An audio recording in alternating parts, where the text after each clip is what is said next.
So, welcome to the very first Saturday Sparks. I'm here in my temporary studio due to internet being out at the office. I got fiber at the office, thinking that it would not be down, but I think the fiber might have gotten cut with some construction because it's been down for a couple of days now. So, hopefully that gets fixed soon. But here I am in my mother-in-law's room in our basement. This is the quietest room in our house. And so I think it's going to be a great place for us to have this live broadcast. So we've got four questions that are prepped right now. We will open the floor. We'll have comments. If you want to add a comment and ask questions yourself that are different to this, we'll get to them to the end, towards the end of the broadcast. We might go a full hour, might not go a full hour, depending on how much I like to talk. I do have my water because I do get dry mouth. So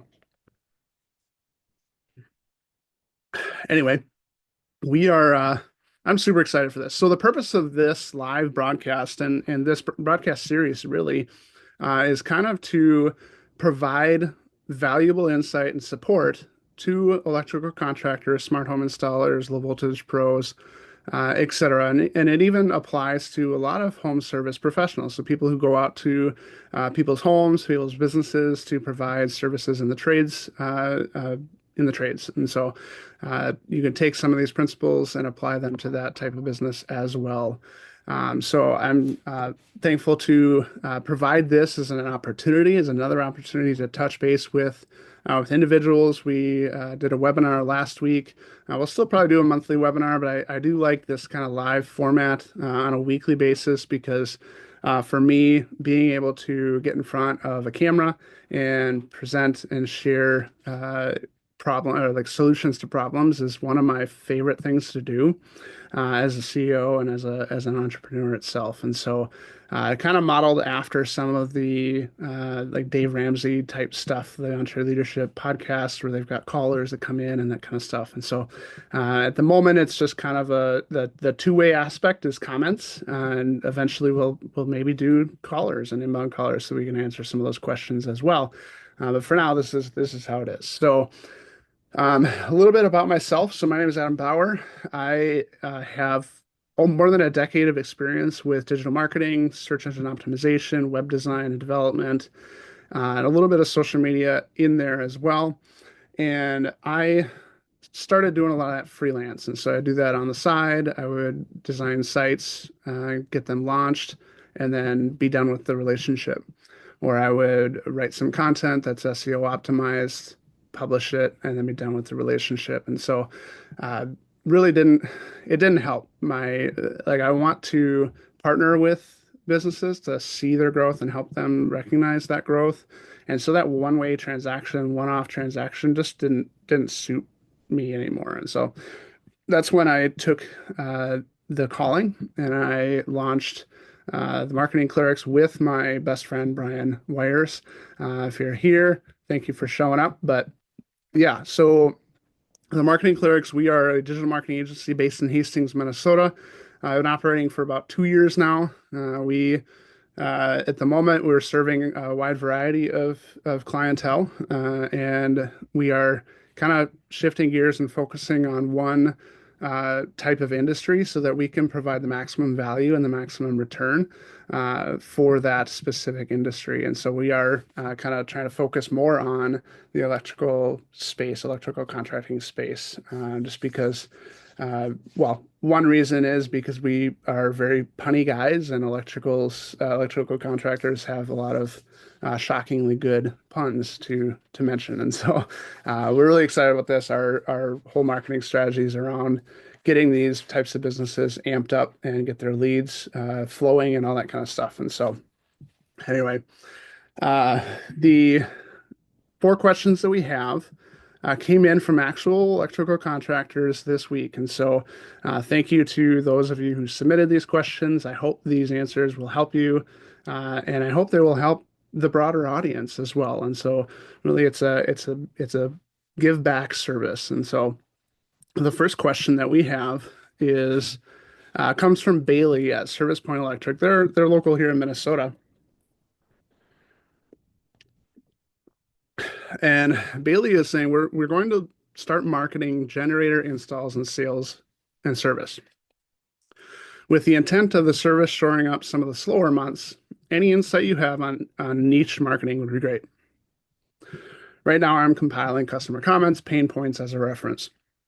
And so first off, this is a trend that we're seeing a lot of with electricians, electrical contractors, is this standby generator install.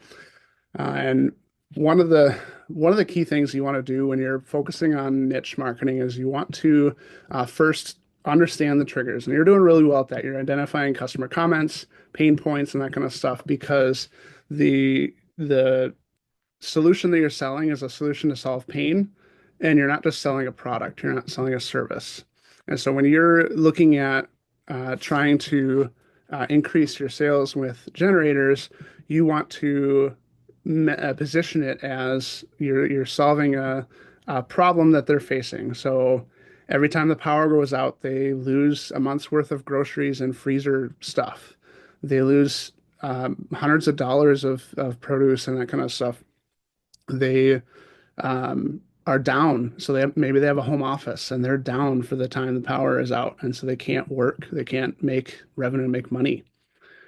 So those are like some of the pains that you want to start positioning your solution as a solution for. And it's another idea would be leveraging kind of that seasonal cycle. So you like generator installs typically spike during storm season because more people are experiencing that felt pain, right? They're losing power, they're losing their minds because of power loss and just frustration. And so it's easy to sell a generator when there's that situation going on. And so how do we consistently raise that generator sale even in the off season? And something you could do is offer some sort of off season discount. So, hey, I know it's not storm season, but are you prepped for storm season? And if you're not, I'm doing generator installs right now for 10% off. And so getting that kind of off-season discount out there. The other thing you can do is you can bundle those generator installs or generator services with other services that you're providing during the off-season. So think like a high-end residential project that you're looking at installing, you're asked to install an EV charger. Okay, well, you walk in, you notice that they have a home office or they have a strong dependency on power in their home and they can afford a generator install, maybe upselling to add a generator install, bundle it with the EV charger for a really small discount, but bundle it because you can recognize that their potential problem or risk for problem is high, and you can solve that and sell that story for them. And then when you're looking at putting together content and a content plan around marketing that specific type of service, you want to kind of bucket your content into 5 different categories. And so the main one of the categories is story, pain-based stories or loss aversion stories or that kind of stuff. So specifically for generators, you're telling the story about a storm that came through that knocked out power for an entire neighborhood for 4 days, and all of these families lost X, X, and Y. Here's how you can prevent that. And so telling that story and in that content. The second category is kind of readiness offers, promotions around readiness. And so helping those, I don't want to call them preppers, but those preppers get ready for the storm season that's coming up, offering specific promotions for that. The third category is process highlights. And so when a customer is kind of interested in potentially looking at getting a generator, what does the process look like with you? Do they just call you and you come out? Like, do they, do you run a specific way to install a generator? Is there a process that you go through that makes sure that not only is the generator installed, it's regularly tested, it's maintained, and there's just peace of mind throughout the whole process? Having those process highlights really builds trust with customers who may not have worked with you before. The fourth category is education.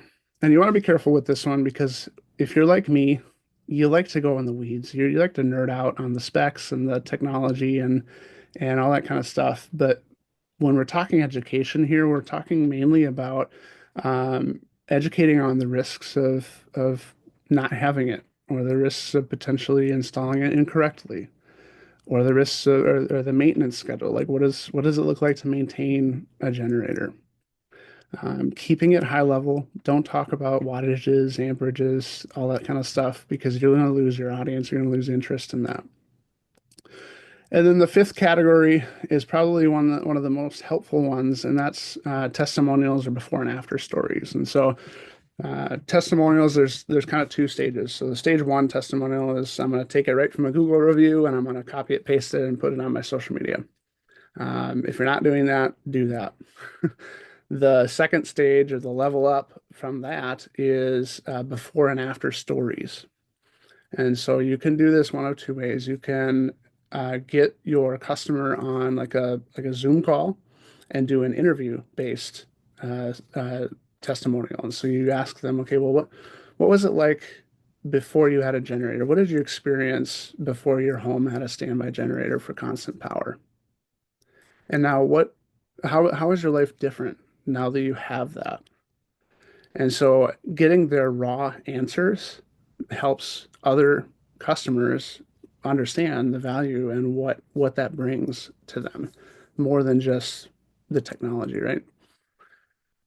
If you don't do a Zoom call, you could do like a phone call, gather the insights, and you can put the story into a social post, and then kind of ninja hack for that. Take it, write out the details in a ChatGPT prompt, and say, please format this into a story-based value sales letter social post. And so to like put line by line, tell the story, make sure that it is recapped and all that kind of stuff. So for a recap here, so we're understanding the triggers. The pain sells, not the product. Leverage seasonal cycles. So if you're trying to sell generators off season, get an off season discount, bundle them with other services, that kind of stuff. Um, Bucket your content into different categories so that when you're putting together your calendar plan for publishing content, you know exactly what you're talking about. Um, Audience targeting. So make sure that you know where you're going. So that's to recap. Bailey, yeah, riding the fine line between selling fear and solving pain points. Yes. So I don't like the loss aversion story tactic because of that fact. It's a negative. It's a spin on their fears, their anxieties, and that kind of stuff. You're trying to sell a dream, not fix a nightmare. And so you could do that instead of kind of that loss aversion story. You can tell the story of that before and after. So now that our home has standby power, we are not anxious before a storm, or I can continue to do business as I need for my family to provide income for my family, even in a power loss situation. Or it just kind of if they're a family with small children, like it provides peace of mind for my children. Like, thank God our power has never gone out in our house. But I can imagine my little Charlie and little Louie just kind of freaking out about not having power and what that means and that kind of stuff, and trying to talk them through that and work them through that. So, putting that together in a more positive spin and positive light is needed, certainly.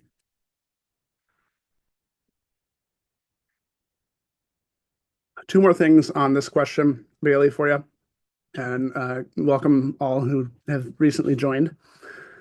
Audience targeting. So when you are looking at niche marketing, you want to focus on a specific audience, right?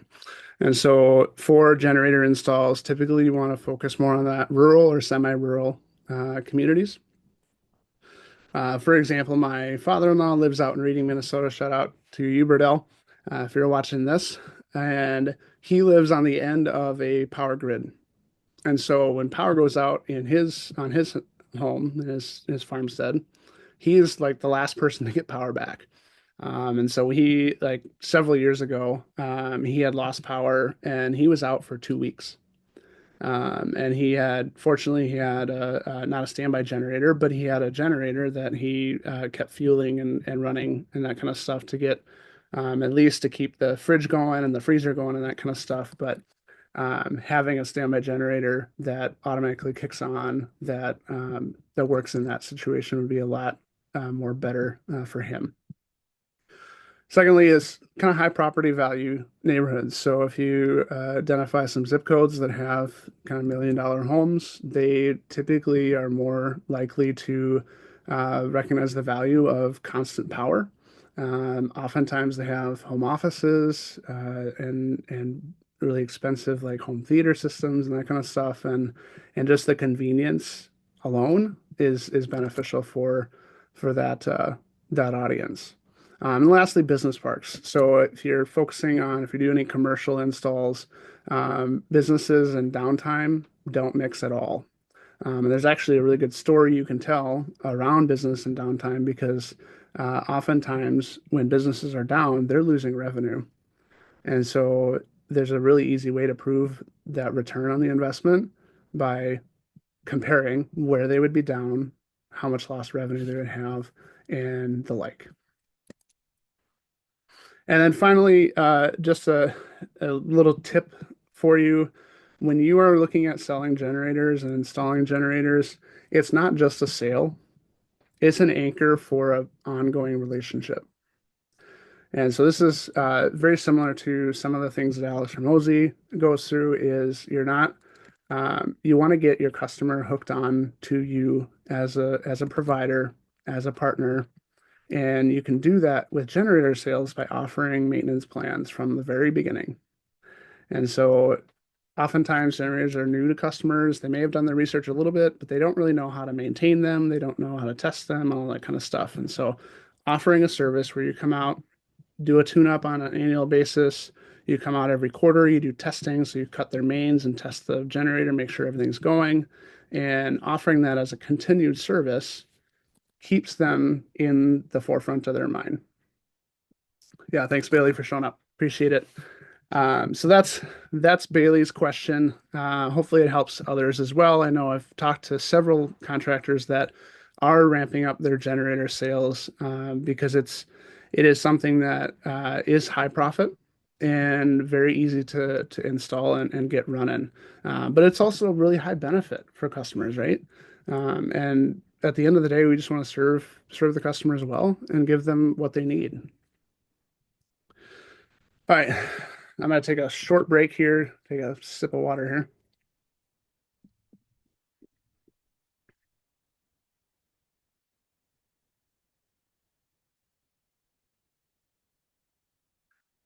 here. Okay, so we are 20 minutes in. The first question was around generator sales and service and how to market in that specific vertical. And so we talked about understanding the pain point that triggers, leveraging seasonal cycles to sell during the off season, how to prepare your content to build a content calendar around it, how to target specific audiences around it, and then having that service as an anchor, not just a sale. So the next question we have is from Dion with D&D Electrical Service. How do you track who your profit avatar is, and then how do you get in front of them more? So for those of you who may not know, a profit avatar is one of your is a very important client that or customer that provides a lot of value for you, and it gives you they're easy to work with. They refer people. They're always paying on time. They they call you when you need you, and they're not really needy. They don't require a lot of rework, that kind of stuff. So that's a profit avatar.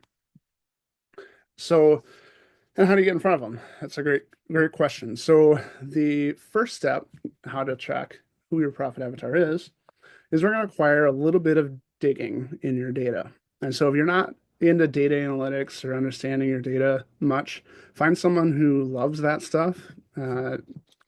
Hint, I love that stuff.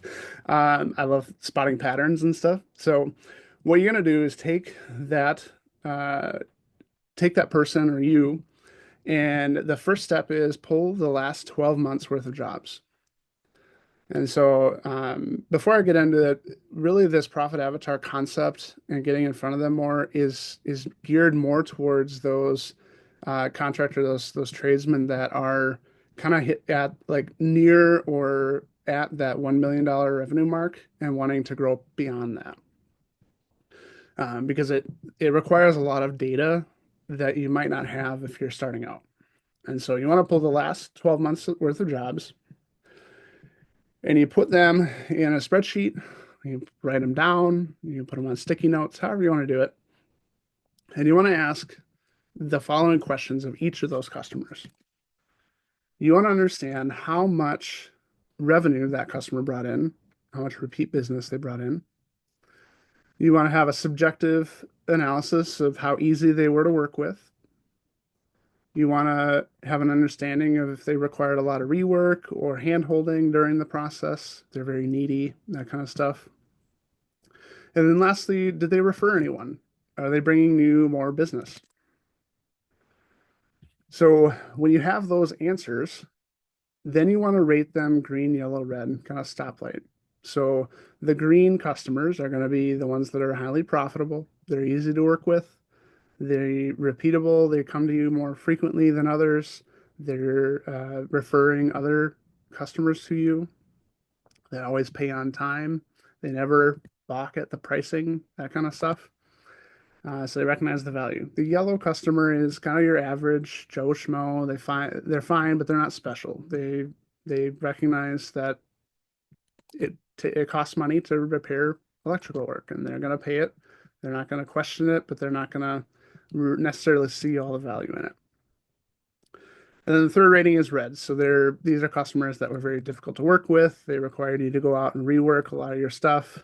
They took a hit on your profits. So you basically took a loss on their service and that kind of stuff. And they didn't pay their bills on time. So those are kind of the red customers. So then once you have them rated, look for patterns. And by patterns, I mean patterns in your data. So look for common zip codes, common job types. So what service did you provide? Where the customer found you, the source of the leads. So did they come through a phone call? Did they come through a referral? Did they find your ad on Facebook or whatever? And then when you have the patterns kind of in the back of your mind, you are going to pull the green customers out and you're going to ask the following questions of those green customers, not directly to them, but just hypothetically in your mind. So, what do they care about? What drives them?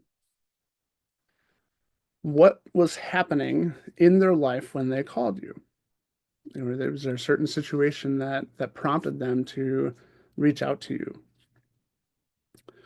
What kind of house do they have or business do they run?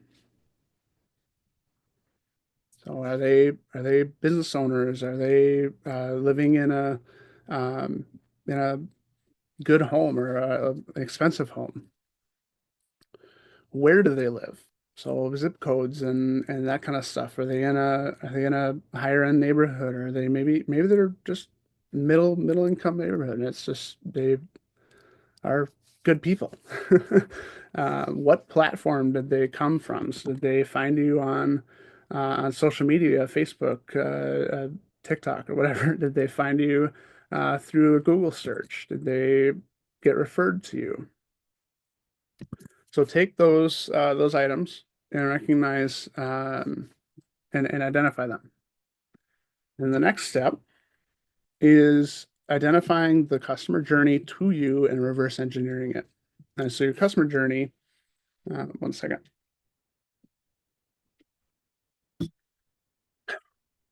Your customer journey is from the moment they recognize that they had a problem to that problem solved and they're happy and referring other people.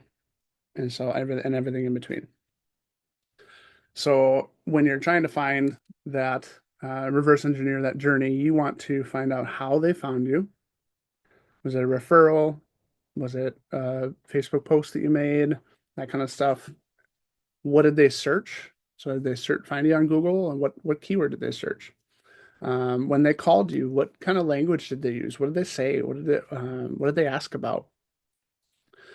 And if you're running ads like on Meta, Facebook, or on Google or YouTube or whatever, what ads did they respond to? So like, did you put out a new offer? And then that was what got them hooked. So find that journey on how they got to you, because we want to multiply that winning channel. So that's the channel that's going to be successful to finding those other profit avatar people. So when you find that, then you overlap kind of geographic, where your best case customers came from, the location, zip code, that kind of stuff. Overlap the message. So what messaging really brought them to you, connected them with you, spoke to them, their felt pain and their felt benefit. And then the specific offer that may have got them to call, got them to convert for you. So that once you have that, you launch into that full force. After you run that for a few weeks, then you start tightening your filters up. And what I mean by that is specifically around the advertising side and digital advertising. For like Google Ads, you use zip codes and radius filters on there. You remove junk type keywords like cheap, affordable, DIY, like how to, that kind of stuff. Um, Put those as negative keywords because you don't want that stuff. If you're doing meta ads or Facebook ads, you want to create audiences that match the income, the location, the behaviors that you're recognizing in your profit avatar. So you're not just blasting out a random ad to random people. And what's going to happen here is going to seem like bad. It's going to seem like a bad thing. What's going to happen is you're going to get less leads. You're going to get less calls, less form submissions, less engagement. But what's going to happen is you're going to get more of those profitable clients or customers coming to you through those ads. And so you may get 5 leads in a month as opposed to 20 with not filtered by your profit avatar. But those 5 leads are each doing $10,000 projects versus the 20 leads that 60-70% of them are junk. There's tire kickers. They want to shop around for price, and they don't see the value in what you're offering. So that is what you'll see with ads. And then the other thing that business owners don't typically like to do is ask for referrals. So there's a book called Fearless Referrals, and if you haven't read it, I'd read it. I don't remember the author offhand, but it talks about how just the simple ask of a referral of your ideal client, your profit avatar, will help your business. And so when you're talking about your profit avatar and what they value, where like what they care about, their income value, their location, that kind of stuff. I know we like to say that we're all kind of accepting of everybody, but we kind of tend to fall into different groups of people. And those groups of people that we meet and hang around with are very similar to us. And so asking a green or a profit avatar for a referral, chances are you're going to get a referral of someone else who is a profit avatar, who values the same thing as that person, who will pay on time, who won't ask questions about your estimate or any of that kind of stuff. So ask for referrals. So as a recap, the question was, how do you track who your profit avatar is? How do you get in front of them more? So you want to pull the last 12 months worth of jobs, uh, identify all the questions. So how much revenue they bring in, how easy were they to work with? Did they require rework or hand holding? Did they refer anyone? And then rate them red, yellow, green. look for patterns in zip codes, locations, job types, source of lead, occupation, what they care about, that kind of stuff. Pull the green rated customers out, ask them what they care about, what happened when they called, kind of service or house they run, where do they live, and what platforms led them to you. Reverse engineer that journey to you, uh, identifying the winning messaging, the winning ads, the winning channel of where they found you, and then multiply that. And so adding in geo-targeting messaging that brought them to you, and the offer that really kind of got them to call and raise their hand. And then when you're running ads, you want to tighten the filter. So having more zip code targeting, audience targeting, and removing those keywords that really are kind of that affordable, cheap, DIY, how-to type keywords. And then ask your customers, the profit avatar directly for referrals. And as a bonus, find out where those profit avatars, those green people or green customers, green people, uh, spend their time offline. So don't think about online marketing, internet marketing. Where do they spend their time off of the internet? So are they going to kids sports games? Are they part of Rotary Club? Are they in another nonprofit board or that kind of stuff? So get involved with those places, with where they are at, not as a business person trying to sell services, but as a someone who's trying to build that relationship and continues to grow that relationship. So increase your exposure in that. So get involved in those offline situations and scenarios. So that is answer for you, Dion, with D&D Electrical Services. Take another short break before we get into the next question.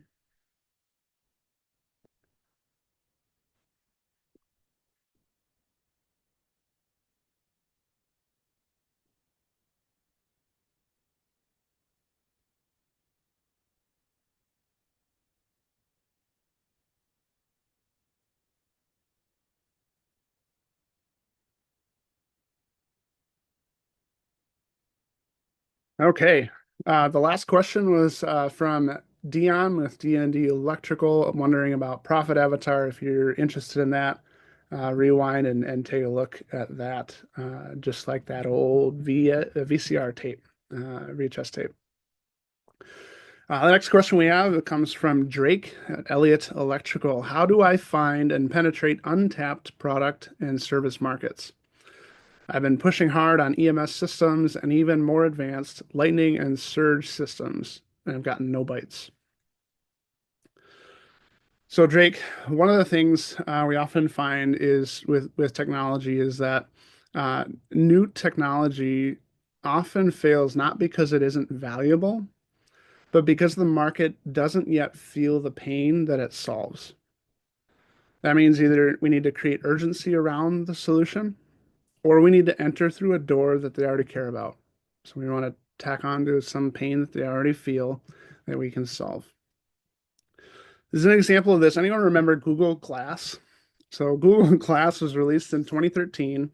It was a set of glasses that were augmented reality. A little screen up here. You can get directions. You can take videos. You can take voice memos and surf the internet while you're wearing these glasses out in public. They looked kind of funky.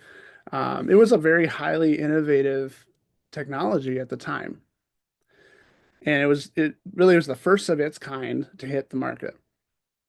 The problem that they faced, and why you don't hear about them today, the problem that they faced is that the market wasn't ready for it. We weren't ready for that type of technology. And when they marketed it, it wasn't advertised as a solution to a widely felt problem. It was marketed as a technological marvel. This is like an innovative product. You should buy it because it's innovative, right? Spend $1,200 on this product because it's innovative. And it didn't take off.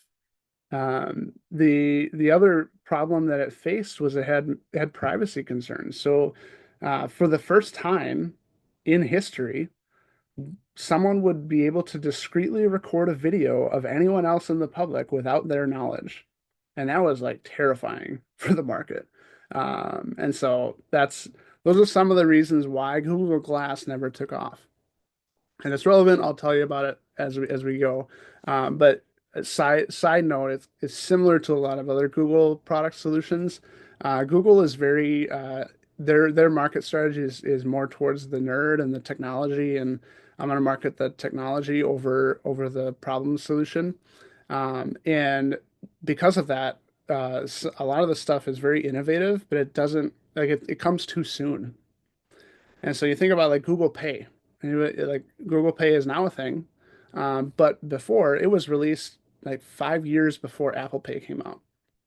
But it never caught on. It never took off until Apple released it. And what they did is they didn't market it as a, hey, this is an innovative technology. They marketed it to solve an active problem that people were having. I've got so many credit cards in my wallet. I don't know which one to grab. I'm going to put them all on my Apple phone, all on my Apple Watch, and I'll be great. Or I'm holding my child at a checkout line and I don't want to set them down to take out my wallet, my credit card to pay. I'm just going to hover my Apple Watch over the kiosk check and pay like that. And so it solved real world problems. And so that's why it really kind of took off.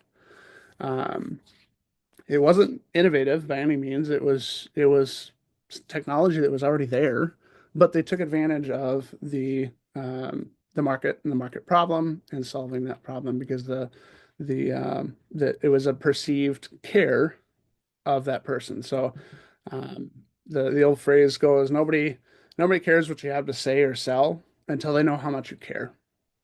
And so demonstrating that in the services and the products that you offer. So the moral of the story here, Drake, is I don't think you want untapped markets. I think what you want is just unaware customers. So customers who are unaware of the pain that they're facing and your ability to guide them to find that current felt pain.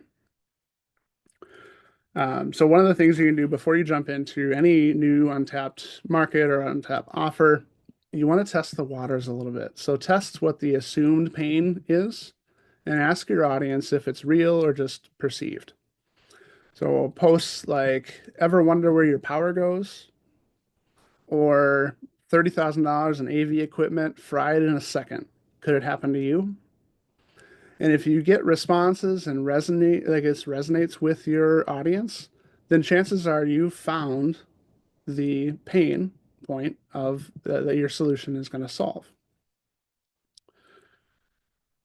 And then the other kind of tactic is piggybacking off of other high demand services that are already there that people know what they know and trust them. So think of things like faster Wi-Fi. Wi-Fi is already there, but you're offering it faster. Cleaner power, longer equipment life, those kinds of things. So improving what an existing service offers. So for example, in the realm of EMS and energy management systems, instead of selling the service as a standalone, bolted onto something that people are already looking at, like solar prep packages or commercial building audits and that kind of stuff. So your offer messaging should match the felt benefit. And so um, you you want to one of the things that reasons you might not be getting bites is just the messaging is off a little bit.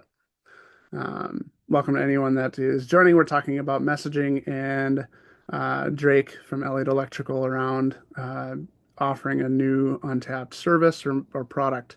And we're just going to touch, just diving into messaging and how that might be something that is going to be a benefit for them. So when you're talking about messaging, sometimes like people aren't looking to buy EMS systems. They want to buy lower energy bills. They want to buy equipment that lasts longer. They want to buy insights and more control into their energy costs. And they want to buy protection from downtime and outages.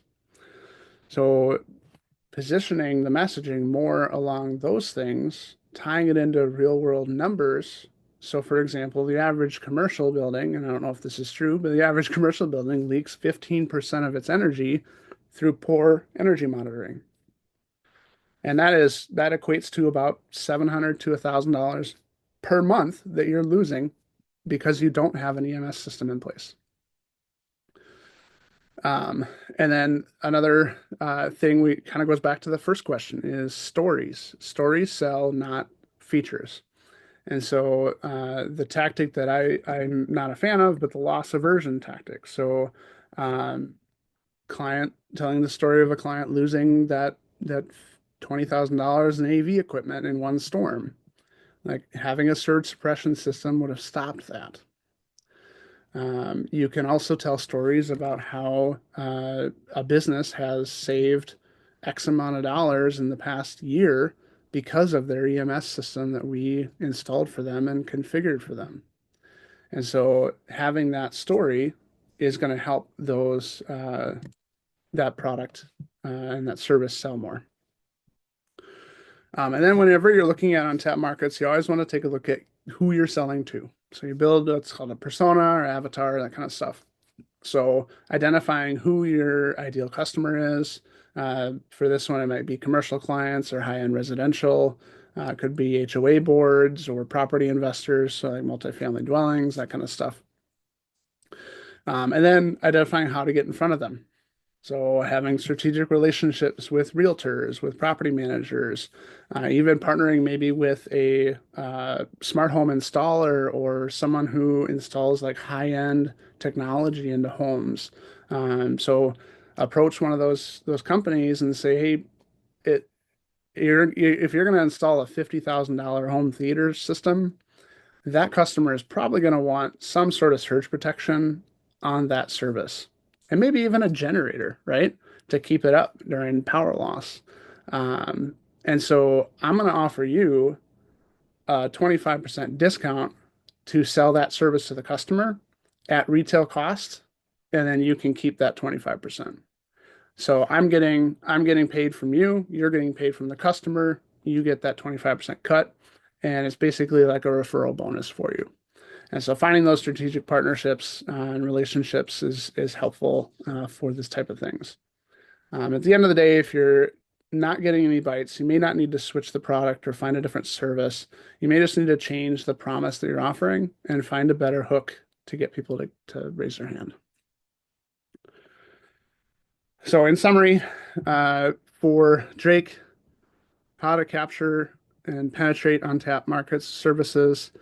First off, focus more on unaware markets and not untapped, because untapped oftentimes you're ahead of time and people aren't gonna sell on it because they don't recognize the pain yet. And the unaware audiences, you want to position your messaging more as a solution to that pain and tying it directly to numbers and making it seem like a really strong ROI, return on investment, and telling stories, not selling features. And then finally, making sure that you're targeting your right avatar, your right persona, finding where they are at, building strategic partnerships, and that kind of stuff. So hopefully that helps you as well as others. And we've got one more question. I've got 15 minutes left, and I don't see anyone else commenting, so I'm going to take a brief pause here.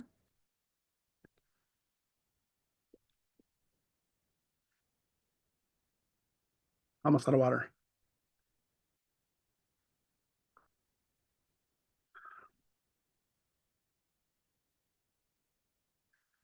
Okay, for those of you just joining in, we have gone over 3 questions so far. Bailey from Service Point Electric asked about marketing generator install sales.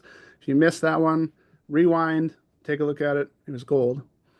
Second question we had from Dion at D&D Electrical Services, understanding your profit avatar and how to get in front of them more.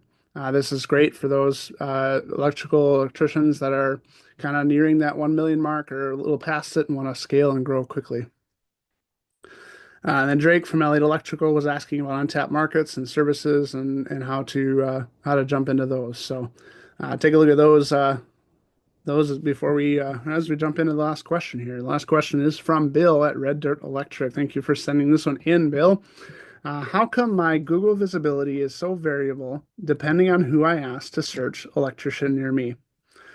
And what he's talking about is he had asked a number of his customers, friends, family members, to go onto Google, their phones, their computers, and search electrician near me, find out where he shows up. And he got mixed results. Some customers said he's top on the list. Some said he's fourth, fifth, sixth. And so he was curious on why that is the case. So I'm going to go into a little, not super depth. I'm going to talk high level on the three key ranking factors for your Google profile, which is your map listing, which is really the most important, one of the most important things as an electrical contractor, is that map listing. And so the top three things are proximity, relevance, and trust. So I'll dive into each of those and explain a little further. So proximity, whether you like it or not, Google is tracking your exact location when you're searching. And so even if you've got a private browser, you're searching, you're seeing the result or the thing. The only way around that is if you use a VPN connection that connects you through a different tunnel. But it's going to track your location. So if you're searching electrician near me and you are in Pasadena, California, you're going to find someone that's closest to you that relates to that keyword before you find someone that's 50 miles away. And so when it comes to proximity, service area businesses like electricians and home service providers and tradesmen, Google will only show locations that are within an approximate 2-hour drive from the location that people are searching. And so that's a big thing, especially for some like low voltage technology or like pros or smart home installers that are willing to drive across an entire state to get a large project. So knowing that is important for your Google profile and basically means you've got to build up your website as well as your Google profile in that situation. So that's proximity.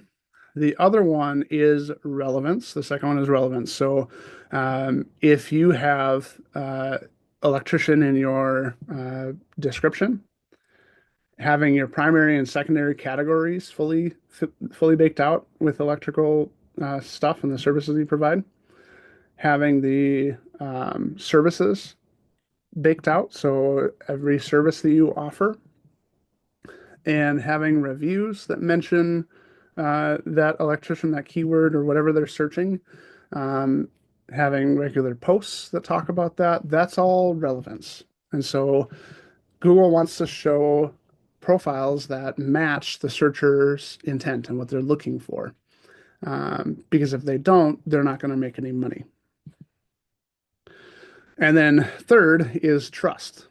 So trust is achieved in two ways, online and offline. Well, online and offline. So on the profile and outside of the profile. So trust on the profile is lots of 5-star Google reviews. Not just 5-star Google reviews, but 5-star reviews that match the keyword that people are searching. And so if you have a customer that you did a panel upgrade for, having that customer leave a review, but mention that they got a panel upgrade service. Because then people are searching for panel upgrade, it'll actually show in the bottom underneath the search result that it'll tag that review and say, hey, this was left by someone who had a panel upgrade. And so it matches that, builds that trust. Second with reviews is Google wants you to see a response to reviews within 24 hours. And so oftentimes we're in the thick of things and it's hard to respond to reviews. But If you don't respond to the reviews, Google will prioritize someone who does because they're active in their profile. They're actively using the Google solution. The other thing for on profile trust is updating your profile on a regular basis. So updating your hours for holidays, updating the description every once in a while, updating and adding pictures and photos to your profile on a regular basis. Those kinds of things, adding questions and answers to your profile. Like, did you know that customers can ask you questions through your Google profile and you can answer them and provide that value? That's something that not a lot of people know, and it's a great way to build that trust. And so ultimately, Google Maps rewards businesses that are clear, close, and credible. It's not about being the biggest, the most reviews. It's about being the best match for the service that people are looking for. So if you, yeah, so that's your Google visibility. If you're curious about how to how to figure out where you're ranked in different parts of the region that you're in, you can look at tools like Local Falcon, Bright, what is it? Bright Local. Other solutions, they'll have what are called location heat maps. And those heat maps will actually show you um, if someone's searching 2 miles away from my headquarters, this is where I'm going to rank. I'm going to be number three, and these other two businesses are ahead of me in that position. And so those tools, they're fallible, just like all tools when it comes to technology, when it comes to search and optimization. But that is a good way to kind of keep an eye on it and on that and a pulse on that. I think Bright Local is like $20 a month. I'm not sure what Local Falcon is, but they're relatively affordable solutions and something that we offer with all of our local services is that heat map and keeping track of that over time. So as a recap for that last question, how do I fix my Google visibility, or why is my Google visibility so variable depending on who is searching and where they're searching from? It's the proximity, the relevance, and trust. And so putting those three together is going to really help improve that visibility in that rank. So that is our final question. I don't see any others coming in through message, through comments. But and I add a link here towards the end of our stream here. If you have any questions that you want answered on a one-to-one basis, I would love to chat with you. This is a kind of a no pressure chat. Learn about what you've been doing as a business and how I can help you with your strategy and that kind of stuff. So put that link in the stream here. If you can click that and you can book your Get Amped session. Yes, we use an electrical pun for that. It's a way to really get excited about marketing for your business. And so I know we're pretty cheesy over here, but we like to have fun, right? So that's the end of this week's broadcast. We will be here next week, or I'll be here next week, Saturday at 9 a.m. Central, hopefully in our office and studio, and better sound and lighting and that kind of stuff. But if you have any questions mid-week, please comment, message me, get those questions over, and we'll get them featured on the broadcast.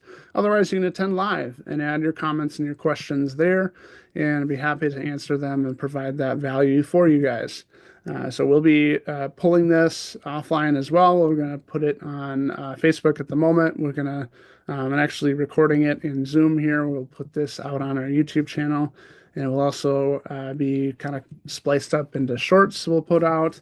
And we're going to launch it into our podcasts as well as an audio. So lots of ways to see this content and consume this content. So thank you for those who attended. I look forward to seeing you next week. Spread the word.